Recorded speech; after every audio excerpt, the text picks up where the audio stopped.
My youngest daughter was crying, cornered at the local market by 6 strangers screaming she was unchristian for not loving her baby brothers.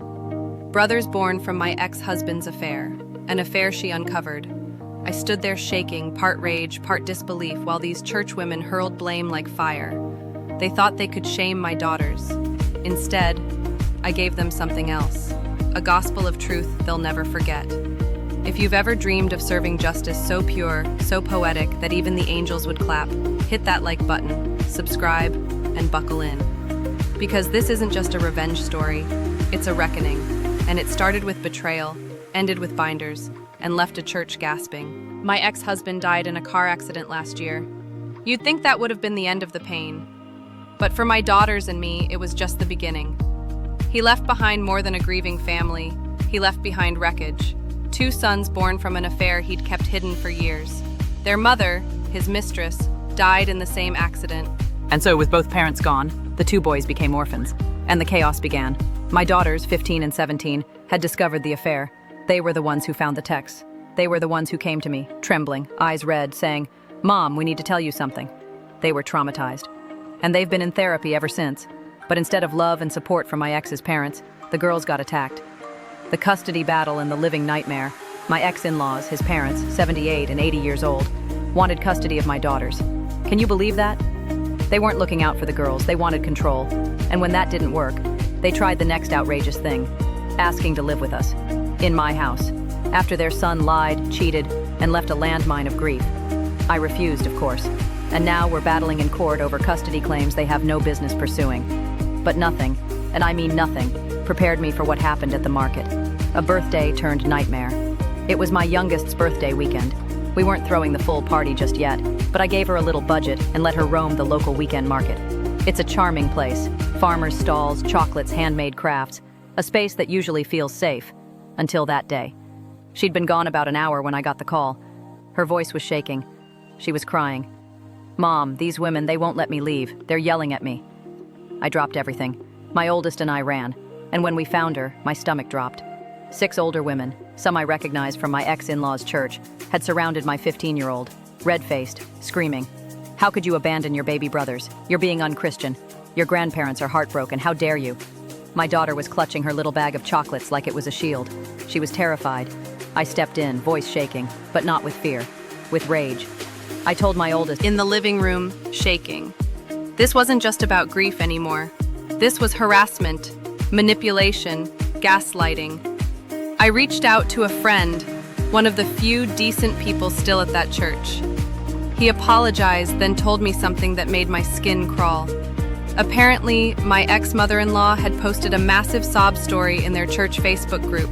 She claimed she and her husband were being left homeless, that my daughters refused to love their baby brothers, that I was the cold-hearted woman who turned them away and stole their son's legacy. But the worst part? She told the congregation the affair kids were actually from a surrogate. She said I couldn't have kids, and these boys were the answer. And I'd rejected them because they were boys. I was stunned, disgusted, furious. And then I smiled, because I had everything I needed. The birth of the binder. You see, when my ex died, we were mid-divorce. That means I had 0 legal restraints on what I could release. I had photos of him and his mistress, kissing in our home, texts between him and her, emails from his parents fully supporting the affair, messages where they bullied my daughters, called them bastards, said their dad's death was their fault for telling the truth. And I decided it was time the church read a different kind of scripture. I took the next day off work, walked into a print shop and paid top dollar to print everything in high resolution, glossy finish. Then I got creative. I made binders, little packages that looked like hymnals, just like the ones the church hands out before every service. The first page, a full-color photo of my ex and his mistress making out in our living room. Their faces clear, her complexion and hair color the opposite of mine. Underneath, and a love story. And inside, text messages, screenshots, dated and time-stamped. Every lie, every betrayal, every word his parents spewed at my daughters. Each binder, a holy book of receipts. And then, I delivered them. The church delivery. Before Sunday service, I walked into that church. Calm, steady. There's a desk near the entrance where they leave songbooks for latecomers. I left the binders right there, quiet, like communion. Then I left. The gossip? Exploded. My friend told me Facebook was on fire by lunchtime. The names they called my ex and his mistress? Brutal, biblical. The congregation turned on my ex-in-laws so fast it gave them spiritual whiplash. Some people still blamed me for the divorce, sure, but even they admitted, after that kind of betrayal, it's understandable she lost her way. One even said they hoped I would return to the light. Unlike my Jezebel husband, they used a worse word, I'm sure. I got 2 handwritten apology letters mailed to my house, one for each of my daughters, and an invite to rejoin the church for support. I politely declined. My ex-in-laws, they vanished. After decades of being the golden elders, they were shamed out of their own church.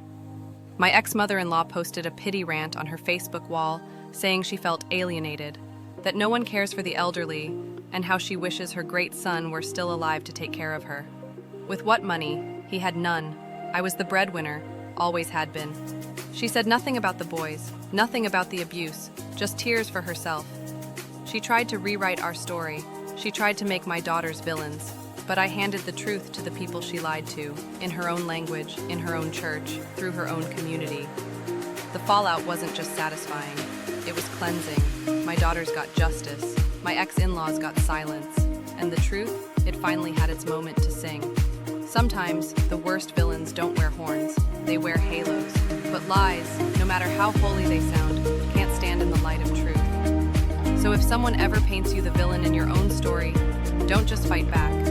Publish the real script.